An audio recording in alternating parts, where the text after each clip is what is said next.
শুরু করছো? আসসালামু আলাইকুম এভরিওয়ান, সবাই কেমন আছেন? আশা করি সবাই ভালো আছেন। অনেকে বলেছেন যে লঙ্কা পাউরুটি বা এই যে বড় সাইজের পাউরুটি আপনারা কীভাবে খান, তো সেই জন্য আজকে ভিডিওটা করা। তো এটা হচ্ছে পাউরুটি। এই পাউরুটিগুলো, হ্যাঁ এটা পাউরুটি। এই পাউরুটিগুলো প্রথমে আমরা এভাবে ছোটো ছোটো স্লাইজে কেটে নিই। হ্যাঁ ভালো হয়ে যাবে। পরে এবারগুলো কাটার পরে এটা দেখছেন, এখানে কাছে নিয়ে এসো। এটা দেখছেন, এটা হচ্ছে চিনি শিরা। এটা চিনি শিরা মশলায় আপনি ইচ্ছে মতো মডিফাই করে নেবেন চিনি শিরা। আর এটা হচ্ছে দুধ, খাঁটি গরুর দুধ। এটা গ্রামে, যেহেতু আমরা গ্রামে থেকে গ্রামে পাওয়া যায় এটা। আর এটা হচ্ছে পাউরুটি, পাউরুটি। এই পাউরুটিগুলো আমি সুন্দরভাবে এটা হাসি বা বোটে গ্রামে যেভাবে বলে সুন্দরভাবে এগুলো ইচ্ছা মতো সাইজ মতো এগুলা এভাবে কাটি। এগুলো কাটার পরে দুধটা ঢালবো,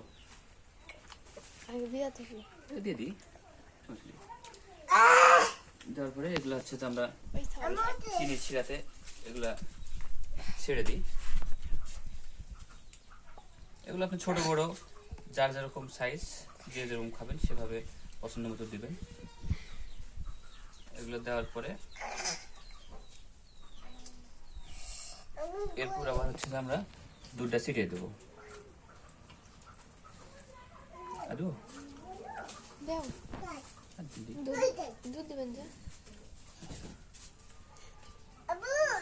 আবু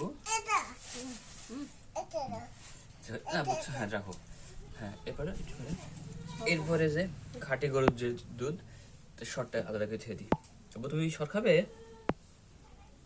শ্যাম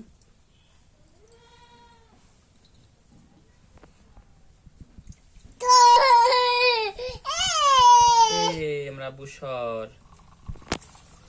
দুধ সবটুকু অল্প দেবো। এরপরে আমরা হচ্ছে যে দুধটা ছড়িয়ে দেবো সুন্দরভাবে, দিয়ে দেবো। যেহেতু আমাদের আরো রুটি পাউরুটি বাকি আছে, সেজন্য এটা অর্ধেক রেখে দিলাম। তো এরপরে এটা একটু কিছুক্ষণ রাখার পরে এটা সুন্দরভাবে যখন রসের সঙ্গে মিশে যাবে, এরপরে এখন এটা খাওয়ার জন্য প্রযোজ্য।